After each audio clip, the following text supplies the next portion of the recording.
Guys, मैं हूं सार हसन।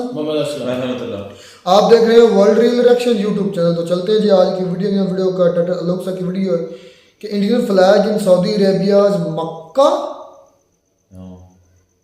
मक्का के अंदर इंडिया का फ्लैग, ये तो चमत्कार हो गया है, चमत्कार।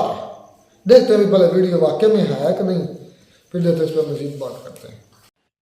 नमस्कार दोस्तों, डीडी रेड के एक और रिएक्शन वीडियो में आप सभी का स्वागत है। मैं हूं आलोक। तो आज जो वीडियो लेकर आया हूं, वीडियो है अनम शेख का और इनकी बातचीत है नाजिया इलाही से।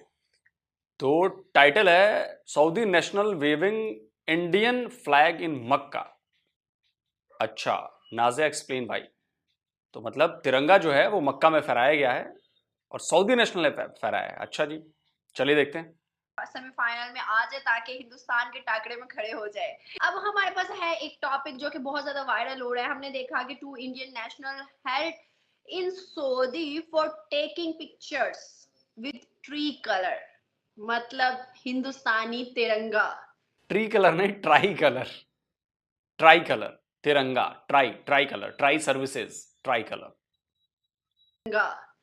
क्या वजूहत है सऊदी के अंदर? और अभी हमने देखा है कि ये रिलीज आफ्टर MEA इंटरवेंशन के हुई है और इसकी जो पिक्चर्स है वो बहुत ज्यादा वायरल हो रही है, जो कि मैं स्क्रीन पे दिखा भी रही हूँ, और एक वीडियो बहुत ज्यादा वायरल हो रही है। इस पर आपकी क्या राय है कि हम इस सऊदी के अलावा भी अगर हम देखें तो स्टेडियम में भी अफगानिस्तान ने झंडा लहराया, फिर नीदरलैंड ने लहराया, और भी मेरे ख्याल से ऑस्ट्रेलिया ने लहराया।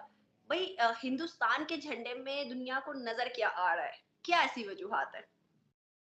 अब जाहिर सी बात है, जिस तरह से अफगान, अभी आपने अफगान का नाम लिया, जिस तरह से आप लोग अफगान को अत्याचार करके पाकिस्तान से खदेड़ खदेड़ करके निकाल कर फेंक रहे हैं, अब ऐसे हालात में वो पाकिस्तान का झंडा तो नहीं लहराएंगे ना, बिल्कुल नहीं लहराएंगे ना। अब मैं आपको एक बात बताती चलूं अनम, कि हमारे भारत के हर एक इंटरनेशनल एयरपोर्ट पे, डोमेस्टिक नहीं इंटरनेशनल एयरपोर्ट पे मस्जिद और नमाज पढ़ने की जगह मुकर्रर बनाई गई है। मंदिरें नहीं है एयरपोर्ट के अंदर, लेकिन नमाज पढ़ने के लिए जगह बनाई गई है और बहुत खूबसूरत, बहुत फुल इंटीरियर करके वजू खाना वगैरह सब कुछ बनाया गया है हमारे भारत के हर एक इंटरनेशनल एयरपोर्ट पे। प्रेयर नमाज प्लेस का बहुत खूबसूरत खूबसूरत ऊपर में बोर्ड भी लगा रहता है हर एक इंटरनेशनल एयरपोर्ट पे। दूसरी मैं आपको बात बताऊं कि इस भारत से जितने भी उम्रा करने के लिए और हज करने के लिए जाते हैं, वो लोग भारत के झंडे को का सम्मान तो देते हैं, हर हर हालत में देते हैं। हाँ, अवेसी जैसे लोग बिल्कुल नहीं देते हैं।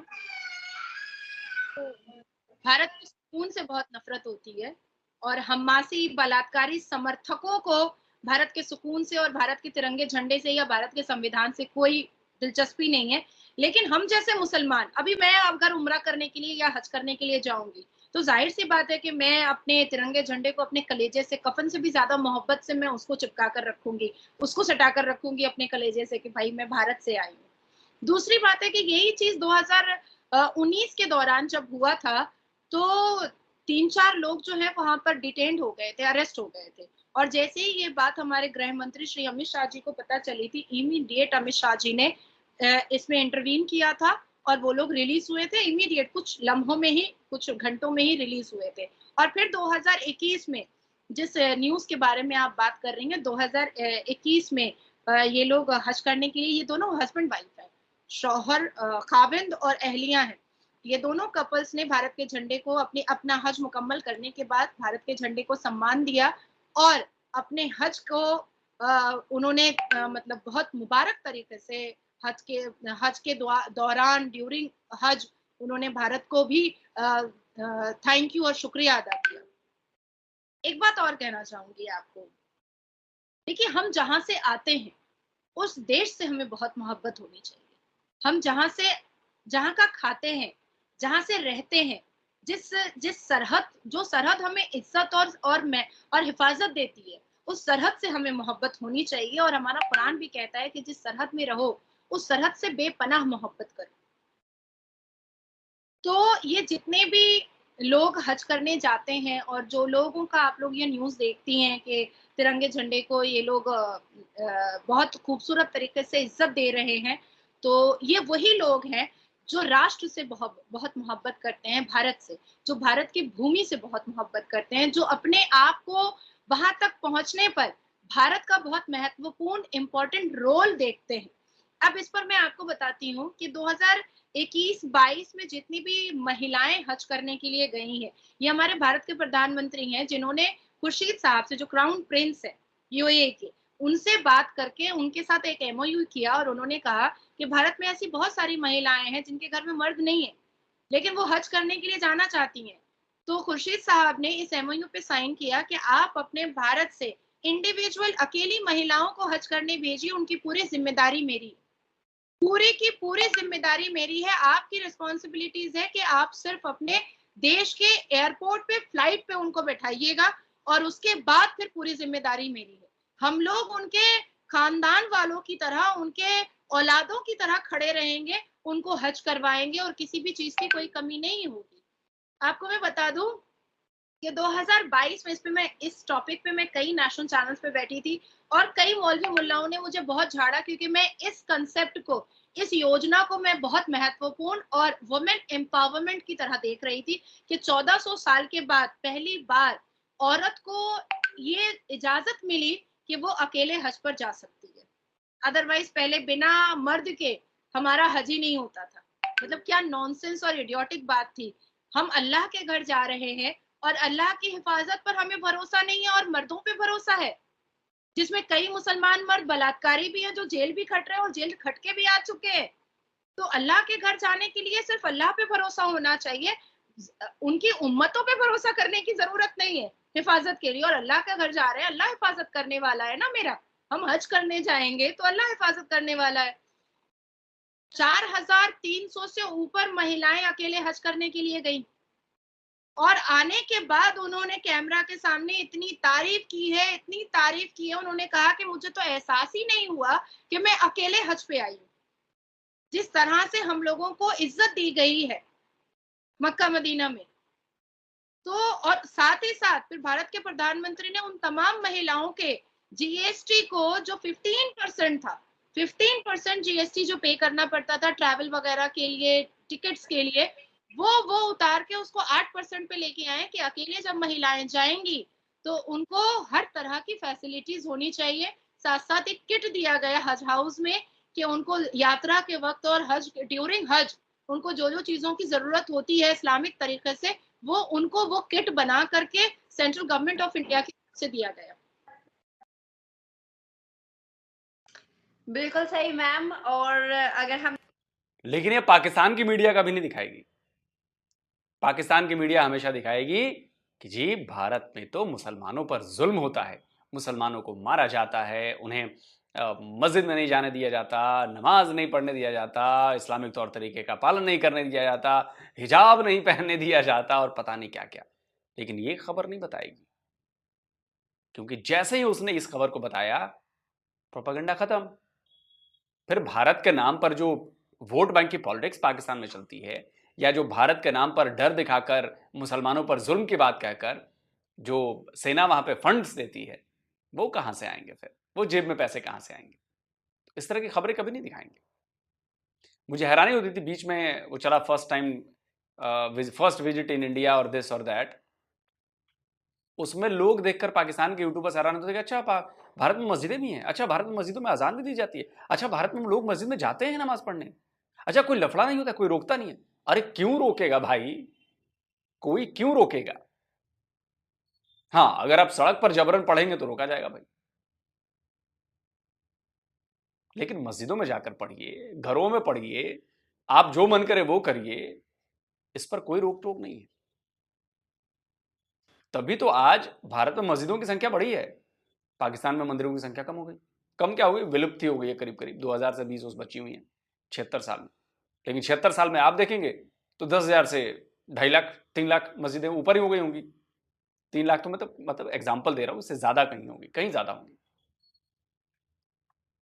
तो इससे पता चलता है कि जुल्म कहां पर हो रहा है। जुल्म हो रहा है जो मुसलमान के खिलाफ कर रहे हैं पाकिस्तान में, कि मस्जिदों में ब्लास्ट हो जाता है, शिया मारे जाते हैं उसमें, शिया मस्जिदों में। तो सुन्नियों का मस्जिद है तो शियाओं का है, तो बरेलवियों का है, तो पता नहीं फलाना है, तो ढिमकाना है, तो क्या है। नहीं, हमारे यहाँ कहाँ कभी मस्जिद में ब्लास्ट हुआ? नहीं हुआ। क्योंकि हमारे यहाँ कानून का राज है। हाँ, अब चूंकि इतना बड़ा देश है तो इसमें भाई कुछ जो कान भरे जाते हैं पाकिस्तान की तरफ से, वो कुछ लोग हो जाते हैं वैसे। ये क्या है हिंदू? ये कीड़े मकोड़े की तरह मसल जाएंगे जिस दिन। ऐसे ऐसे नहीं बोलना, भाई ऐसे ही ऐसे होगा। नहीं बोलो, ऐसे ही बोलेंगे भाई। ऐसे नहीं बोल, नाम ऐसे ही बताओ बोलेंगे। अपना। किसका? नाम अयान कुरैशी नाम है भाई, कहाँ रहते हो? रफीकाबाद में। ऐसे क्यों बोल रहे हो? भाई हिंदू क्या है? क्या है? तुम इंडिया में रहने के बाद तुम सिर्फ हिंदू हिंदू क्या है? इंडिया कौन से देश में है हिंदू? ये बताओ मुझे। बाबर का इतिहास और उसका इतिहास आप करने को कुछ भी कर लो, सिर्फ इंडिया तक ही सीमित हो आप। कौन से देश में हिंदू बताओ? तो इलाज तो सबका होगा, वो चाहे किसी भी कम्युनिटी का हो, वो हिंदू हो, मुसलमान हो, सिख हो, ईसाई हो। जो भी एंटी इंडिया काम करेगा, जो भी भारत के खिलाफ जाएगा, उसका इलाज होगा। जो भी भारत की एकता को तोड़ने की कोशिश करेगा, उसका इलाज होगा। इसमें किसी को कोई शक नहीं होना चाहिए। फिर बाद में मत कहना कि जो जुल्म हो रहा है, जुल्म हो रहा है, जुल्म हो रहा है। नहीं। देखें तो वैसे भी पीएम मोदी जो है वो औरतों के लिए बहुत चीजें करते हुए हमें नजर आए हैं। वो औरतों को बहुत ज्यादा प्रमोट करते हैं हर एक चीज में, हर एक सेक्टर में। लेकिन ऑन द अदर हैंड, जहां सऊदी के अंदर हिंदुस्तान का झंडा लहराया गया, जहां हिंदुस्तान में दूसरी कंट्रीज ने हिंदुस्तान का झंडा लहराया, उसमें एक चीज नोट करने वाली है जो कि ये भी चीज बहुत ज्यादा वायरल है कि पाकिस्तान क्रिकेट के जो चाचा बशीर हैं, उनको सिक्योरिटी ने हैदराबाद एयरपोर्ट पर पाकिस्तान का परचम लहराने से रोका। तो इसमें कितनी सच्चाई और क्यों, क्या वजूहात नहीं थी? नहीं, ये झूठ है, ये झूठ है। ये सबने देखा है कि हैदराबाद एयरपोर्ट पर जब आपके जाहिल आजम की टीम उतरी थी तो बहुत भव्य स्वागत हुआ था, बहुत ऑनर और रिस्पेक्ट मिला था। यहाँ तक कि भारत के मुसलमान और हैदराबाद में अवैसी के समर्थक हैं जो पाकिस्तान के समर्थक हैं। ये मैं आपको खुला बोल रही हूँ। अरे अवैसी, असदुद्दीन अवैसी के मंच पर पाकिस्तान जिंदाबाद के नारे लगते हैं, उस वक्त पाकिस्तानी थोड़ी होता है। तो अवैसी क्या जेल जेल पहुंचा देता है उन लोगों को? हैदराबाद में अवैसी के समर्थक, पाकिस्तान के समर्थक दोनों बराबर ही हैं। आप भी औरंगजेब को मानते हैं, वो लोग भी औरंगजेब का नारा लगाते हैं। आप भी मुगले आजम को मानते हैं, वो भी मुगले आजम का नारा लगाते हैं, अवैसी के समर्थक। यहाँ तक के एयरपोर्ट में से वो लोग बाहर भी नहीं निकले थे पाकिस्तानी क्रिकेटर। तो वहां पर अंदर में जितने भी ग्राउंड स्टाफ्स वगैरह होते हैं, जो मुसलमान स्टाफ्स थे, उन्होंने कहा है अरे बाबर भाई फोटो दे दीजिए, आपके हम बहुत बड़े फैन हैं, हम तो सदियों से इंतजार कर रहे थे, मानो जैसे उसका प्राण निकला जा रहा था, वो मरा जा रहा था। बाबर आजम आया तो वो ग्राउंड, हैदराबाद के ग्राउंड स्टाफ का, वो मुसलमान स्टाफ का जीवन वापस आया, जिंदगी वापस आई। लेकिन बाबर ने बाबर आपके बाबर आजम ने उसको सेल्फी नहीं दी। अच्छा। उसको बेइज्जत करते हुए वो आगे बढ़ गया, दाढ़ी वाला एक मुसलमान ग्राउंड स्टाफ अच्छा। किया। तो हमने इस न्यूज को हाईलाइट नहीं किया, इसको टीआरपी नहीं बनाया। हो सकता है भाई, प्लेयर है, सिक्योरिटी की वजह होती है, इतने दूर से सफर करके आया है, नहीं दे पाया अपने मुसलमान समर्थक को, अपने फैन को जो हैदराबाद में पल पुसा रहे हैं, भारत का खाका करके पाकिस्तान के पक्ष में खड़े हो जाते हैं। तो नहीं दिया सेल्फी, ये आपस में दोनों का मामला है, हम लोग क्यों बीच में पड़ेंगे या हम इन बातों को क्यों उठाएंगे। लेकिन ये जो चाचा वाली आपने बात कही है वो फेक न्यूज है, उसमें कोई दम नहीं है। अच्छा, मतलब सिर्फ और सिर्फ हिंदुस्तान को डिफेम करने की पूरी कोशिश की जा रही है। अरे वो तो आपके यहाँ से जो एक आती है दूध बेचने वाली, दुबई के द्वारा आ जाती है कहीं भी, बहुत वाहियात और अश्लील औरत है, एकदम चरित्रहीन औरत है, क्या नाम है, लव खानी। तो वो तो बहुत मजे में एक गाल पे पाकिस्तान का झंडा, एक गाल पे भारत का झंडा बना करके कभी पाकिस्तान जिंदाबाद करती है, कभी भारत जिंदाबाद करती है, कभी कहती है मैं शुभम गिल से शादी करूंगी, कभी कहती है मैं विराट कोहली से शादी करूंगी, वो 50 मर्दों से शादी करेगी। तो उसको तो कोई कुछ नहीं टोका, किसी को कोई कुछ नहीं टोकता है, जिसको जो करना है करो ना भैया। बिल्कुल सही मैम। और ये जो हमने न्यूज दिखाई और मतलब बहुत ज्यादा वायरल हो रही थी कि भाई हिंदुस्तान का झंडा हर जगह पे लहराया जा रहा है, सऊदिया में भी लहराया गया, और बुर्ज खलीफा में तो हमने वैसे ही देखा कि भाई हिंदुस्तान का झंडा जो है वो लाइट अप किया गया था। तो इस सारी चीजों पर हमारे देखने वाले व्यूअर्स की क्या राय है कि हिंदुस्तान के झंडे को इतना ज्यादा सम्मान मिल रहा है, इज्जत मिल रही है, और क्यों मिल रही है? अपनी अपनी राय का इजहार लाजमी कीजिएगा कमेंट बॉक्स में। मैम की राय से कितना इत्तेफाक करते हैं ये भी बताइएगा। मैं एक वजह जरूर बताऊं, उसकी एक वजह है कि भारत से जब लोग मुस्लिम कंट्रीज जाते, जैसे दुबई और सऊदी अरबिया जाते हैं, तो वो इंजीनियर्स, डॉक्टर्स होते हैं, वो साइंटिस्ट होते हैं, वो बड़े बड़े प्रोफाइल पर बैठते हैं, और आपके पाकिस्तान से टूरिस्ट वीजा पर भिखारी जाते हैं। तो यूएई को समझ में आ चुका है कि पाकिस्तान की औकात क्या है भेजने की और भारत की औकात क्या है भेजने की। इसीलिए दुबई में 15 अगस्त में हमारा झंडा, भारत का झंडा, तिरंगा झंडा लाइट अप हुआ, और भिखारी देश का लाइट अप नहीं हुआ, क्योंकि आप अपनी गलतियों को मानने को तैयार ही नहीं। No comments, no views. आगे से मैं कुछ नहीं बोलना चाह रही और ना मेरे पास कुछ बोलने को है, क्योंकि ये सच है कि हमें वैल्यू तो दी नहीं जाती, तो इसलिए आर्ग्यू तो कुछ बनता ही नहीं है। तो हमारे देखने वालों की क्या राय है बताइएगा कमेंट बॉक्स में। इसी तरह हमें देखते रहिएगा। अगर चलिए दोस्तों, वीडियो खत्म करते हैं। और नाजिया जी से एक इल्तिजा है, भाई इतनी बेइज्जती कौन करता है भला? अब पड़ोसी ही हैं, सरकाजम है। हम ही कर सकते हैं और कोई नहीं कर सकता। अच्छा देखिए, फर्क है, सऊदी अरब और भारत आपस में दुश्मन नहीं है, यूएई और भारत आपस में दुश्मन नहीं है, लेकिन पाकिस्तान और भारत आपस में दुश्मन है। झंडा का लफड़ा तो होगा, ये बात तो है। आपके यहां हमारे लिए लफड़ा होगा, हमारे यहां आपके लिए लफड़ा होगा। हालांकि फिर भी ठीक है, कोई बात नहीं। रही बात भारतीय झंडे को मिल रही इज्जत पर, तो देखिए, झंडे को इज्जत इसलिए मिल रही है क्योंकि उस देश के लोगों का जो काम है, जो रहन सहन है, जो उनकी इमेज है, वो बहुत अच्छी है। झंडे को आदर सत्कार तभी मिलेगा जब सामने वाला जानता है कि उस देश का निवासी किस लेवल का है, किस स्टैंडर्ड का है। अगर तुर्की में गेट आउट पाकिस्तानी चल रहा है तो वो जानते हैं कि यहां पर आकर पाकिस्तान से लड़के लड़कियों को छेड़ रहे हैं, उनको हैरेस कर रहे हैं, उनको परेशान कर रहे हैं, इसलिए वहां से पकड़े जाते हैं। इसलिए गेट आउट पाकिस्तानी चल रहा है, पाकिस्तानी झंडे का बाइकआउट किया जाता है वहां पर। अगर ब्रिटेन से डिपोर्ट किए जा रहे हैं पाकिस्तानी, तो इसलिए किए जा रहे हैं क्योंकि उनको पता है कि यहां पर ग्रूमिंग गैंग्स चलाए जा रहे हैं पाकिस्तान के द्वारा। भोली भाली गोरी बच्चियों को फंसाते हैं, एक्सप्लॉइट करते हैं, और ऐसे मामलों से भरे पड़े हैं, क्राइम करते हैं, वसूली, मर्डर, किडनैपिंग, पता नहीं क्या क्या करते हैं। भारत के लोग तो जाकर नहीं करते, इसलिए भारत के झंडे को आदर मिलता है, पाकिस्तान के झंडे को आदर नहीं मिलता।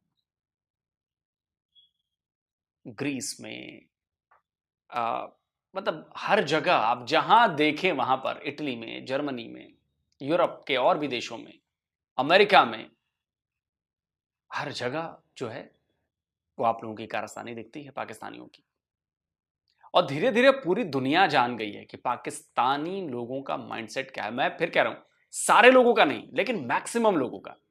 देखिए, किसी भी देश के प्रति अवधारणा कैसे बनती है? अवधारणा बनती है उस देश में मेजोरिटी के द्वारा किए जा रहे कामों की वजह से। अगर 100 में से 60 लोग एक ही जैसे माइंडसेट के होंगे, तो उस देश की विचारधारा, उस देश को जो लोग समझेंगे, उस देश की जो इमेज बनेगी, वो उसी 60 लोगों के हिसाब से बनेगी, उन 40 के हिसाब से नहीं बनेगी जो अच्छे हैं। अगर ये 60% अच्छे होंगे तो आपका अच्छा बनेगा, वो 40% जो बुरे होंगे उनके हिसाब से नहीं बनेगी चीज। तो जिस चीज की मात्रा ज्यादा होगी, उस हिसाब से आपके देश की छवि बनती है। तो हमारे देश की छवि जो है वो अच्छाई इसीलिए है क्योंकि यहां पर 90%, 99% लोग अच्छे हैं जो बाहर जाकर रहते हैं। इसका ठीक उल्टा पाकिस्तान में है। पाकिस्तान में 90% लोग वही रेडिकल माइंडसेट वाले हैं, कहीं ना कहीं उनका नजर आ जाता है। तो आपकी छवि बन गई कि जैसे ही आपने कहा कि मैं पाकिस्तान से, तो फौरन लोगों का दिमाग जो है शक की निगाहों से देखने लगते हैं, ओह पाकिस्तान से, भैया इस पर ध्यान रखो। और उसके बाद आप लोग हरकतें भी जाकर ऐसा कर देते हैं। तो ये फर्क है भारत और पाकिस्तान में। और इसका सबसे बड़ा उदाहरण दिखा था जब यूक्रेन की वॉर शुरू हुई थी और भारत का झंडा हाथ में लेकर जिधर भी बंदे जाते थे भारतीय, उनको पास करा दिया जाता था। पाकिस्तानियों के साथ ऐसा नहीं हुआ। बाद में पाकिस्तानियों को समझ में आया तो वो भारतीय झंडा लेकर जाने लगे। और ये मैं उड़ी उड़ाई बात नहीं करता हूं। एक लड़की की बात याद आती है मुझे, वो थैंक यू कह रही थी इंडियन एम्बेसी को, इंडियन पीएम को। क्यों? क्योंकि उस झंडे की वजह से वो निकल पाई यूक्रेन से। सुनिए। Hello, my name is Asma Shafiq and I'm from Pakistan. And I'm very thankful to the embassy of Indian embassy of Kyiv for supporting us all the way here, as we were stuck in very difficult situations. And also thanking the Prime Minister of India, and thank you so much for supporting us, and hope we get home safely because of the Indian embassy. और शायद ऐसी मैं कई दूसरी clips भी दिखा सकता हूं, लेकिन आपको यकीन दिलाने के लिए एक ही काफी है। नहीं आए तो सर्च कर लीजिएगा, मिल जाएगा। तो जैसा लोगों का बिहेवियर होगा उस देश का, उस देश की छवि, उस देश का इमेज, उस देश के लोगों के प्रति आदर, उस देश के झंडे का आदर वैसा ही होगा। तो आप लोग खुद कंपैरिजन कर लीजिए कि पाकिस्तान और भारत के झंडे में वेटेज में कितना फर्क है। जल्दी मिलता हूं एक और नए वीडियो के साथ। नमस्कार, जय हिंद।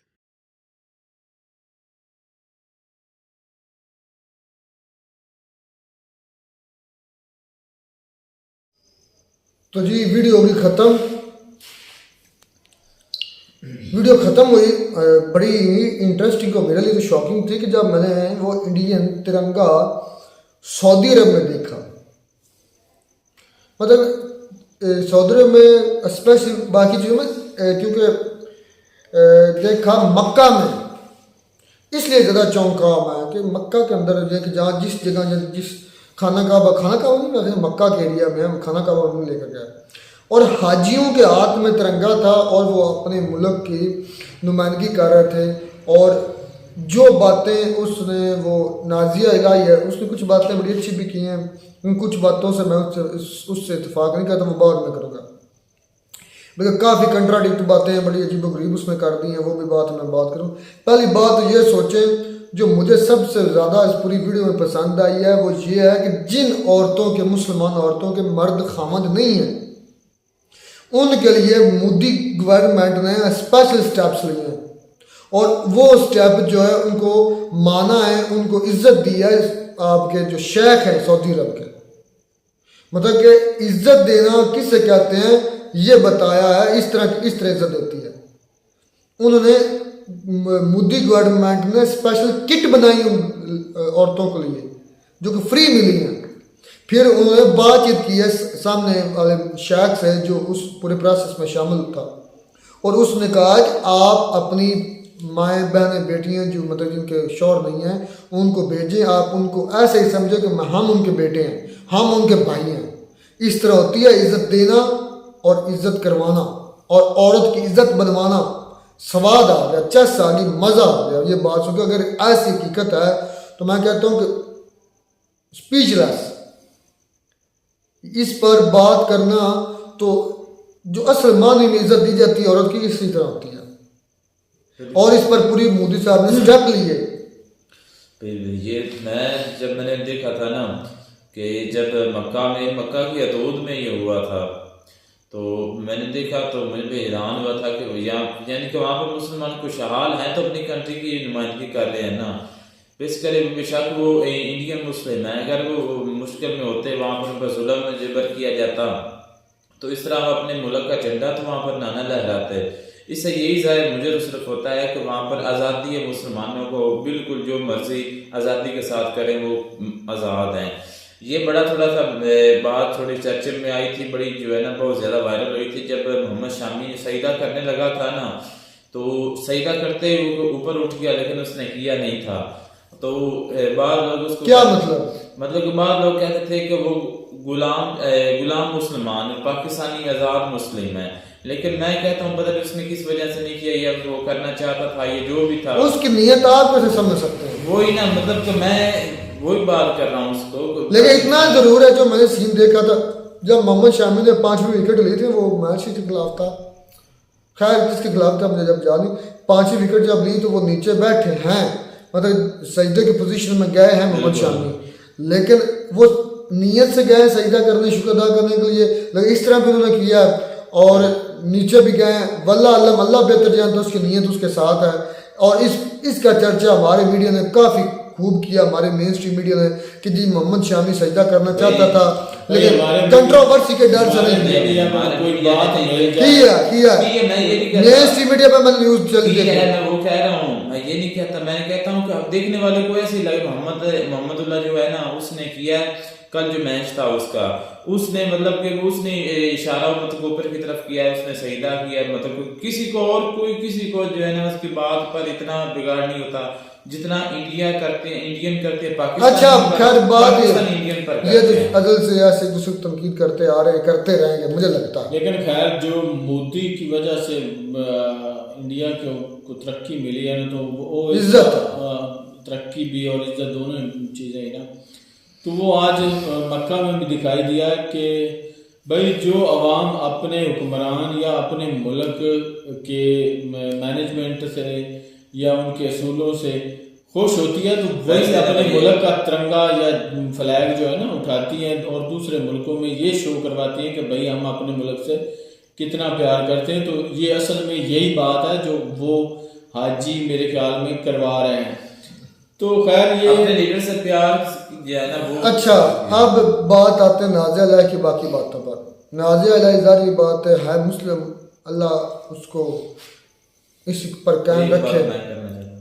जी मैं ये कहना चाहता हूँ कि हमारे गांव से ना गए थे हज करने के लिए मक्का मदीना में, तो वहां पर उस वक्त इमरान खान साहब के लिए वहां पर पीटीआई किसी कंट्री का नहीं पार्टी का झंडा लहराया गया था और वहां पर जो मैदान अरफात है वहां पर नारे लगाए गए थे और इमरान खान साहब के लिए दुआएं मांगी गई थी, यानी कि अपने लीडर की उसकी दुआ उसके लिए मांग रहे थे। वो मुझे पता था कि आपने घुसेड़ना है पाकिस्तान की, इंडिया की जगह पाकिस्तान, मोदी साहब की जगह इमरान खान, विराट कोहली की जगह बाबर आजम, मोहम्मद शामी या बुमराह की जगह शाहीन अफरीदी और पूरी लिस्ट लेकर बैठे हुए आप इस तरह करते हैं, आपकी ये फितरत बन गई है। चले जी आप बात आगे करते हैं नाज़िया अलैहा की। नाज़िया अलैहा ने बात की कि कई रेपिस्ट मुसलमान जेल में बंद है, बिल्कुल बंद है, रेपिस्ट हैं, इसमें कोई शक नहीं है। सिर्फ मुसलमान रेपिस्ट तो नहीं है मेरी बहना, रेपिस्ट मुसलमान नहीं है, सिर्फ जितना रेप या गोरे करते हैं वो उनको तो कंसेप्ट नहीं है शादियों का। वो तो नाजायज यूएसए में 40% आई थिंक बच्चे नाजायज पैदा होते हैं जो क्रिश्चियन है, उस पर क्यों नहीं उंगली उठाती मेरी बहना? अल्लाह तुम्हें हिदायत दे, उस पर क्यों नहीं उसकी उंगली उठाती आप? यार मुझे इतना जब भी बात करती है ना ये इतनी अंदर से सड़ी हुई, मुझे तो लगता है कि ये मुसलमान इतनी जली हुई है मुसलमानों से कि सिर्फ मुसलमानों को पॉइंट आउट करती है, बाकी इस नजर। अच्छा एक बात, दूसरी बात इसने बात किया, अब इसकी जो मैंने बातें नोट की, दूसरे कहा कि जो महिलाएं मतलब कि अल्लाह के राह पर जा रही हैं वो अकेली भी जा सकती है, उनको मर्दों की जरूरत नहीं, उनको अल्लाह पर इतना भरोसा होना चाहिए। इसको मैं समझाने के लिए नबी पाक सल्लल्लाहु अलैहि वसल्लम की दौर हुकूमत में नबी सल्लल्लाहु अलैहि वसल्लम की ज़िंदगी से एक मिसाल छोटी दूंगा। किसी चरवाहे का, किसी साहबी का या किसी चरवाहे का ऊँट गुम हो गया, नबी पाक सल्लल्लाहु अलैहि वसल्लम की बारगाह अक़दस में हाज़िर हुए तो फरमाया कि आप मुझे ऊँट दें, मुझे ढूंढ कर दें या मुझे दें। तो नबी पाक सल्लल्लाहु अलैहि वसल्लम ने पूछा क्या आपने ऊँट वो बांधा था?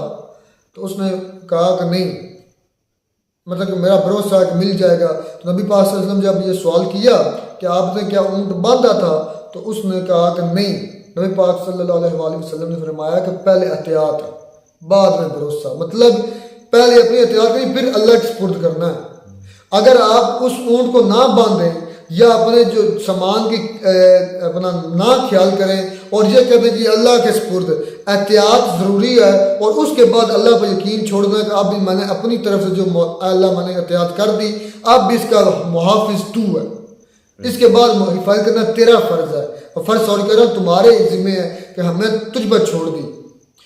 और नाज़िया अलैहा मेरी बहन ने यह कहा कि जो औरतें मुसलमान औरतें अकेली भी जा सकती हैं, नो डाउट जाएँ, लेकिन एहतियात अगर उनके ऊपर कोई इस तरह का हमला होता है या कोई मसला बनता है तो उन्होंने एहतियात नहीं की जिसकी वजह से उन पर ऐसा कोई केस बनता है। एक बिल्कुल बुरा है, लेकिन एहतियात सबसे ज़्यादा ज़रूरी है। पहले एहतियात है, बाद में भरोसा भी बड़ी चीज़ है। लेकिन नबी पाक की ज़िंदगी देखें तो हमें पता चलता है कि आप शिकवा नहीं कर सकते जब तक आप खुद पहले एहतियात नहीं करते, यानी कि अमल पहले करना है, भरोसा अल्लाह की ज़ात में बाद छोड़ देना कि आप तुम्हारे ज़िम्मे हैं। जिस तरह हम मेहनत करते हैं और सिला रब की ज़ात पर छोड़ देते हैं कि हमने अपनी तरफ से काम कर लिया, अब इसका सिला देने वाली रब की ज़ात है। जिस तरह आप कहते हैं आपके भगवान सलाह देने वाले, जो भी जिसको भी आप मानते हैं।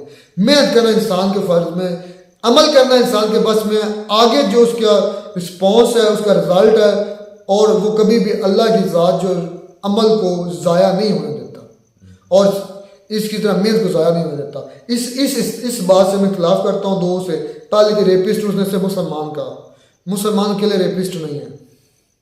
फिर उसने कहा कि जो अल्लाह पर भरोसा रखती हैं उनको किसी खामन की या मर्द की ज़रूरत ही नहीं है। मैं इस बात से एग्री नहीं करता। एहतियात पहले ज़रूरी है अल्लाह की ज़ात पर, फिर डोरी छोड़नी चाहिए। अब आपके हवाले है।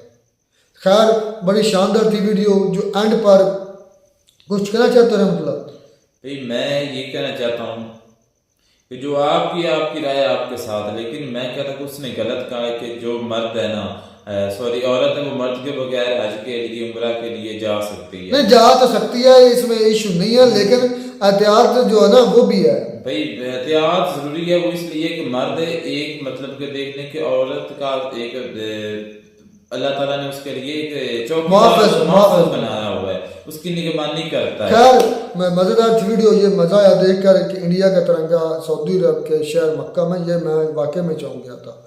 मिलते नई वीडियो में, तब तक दीजिए इजाज़त। अल्लाह हाफ़िज़।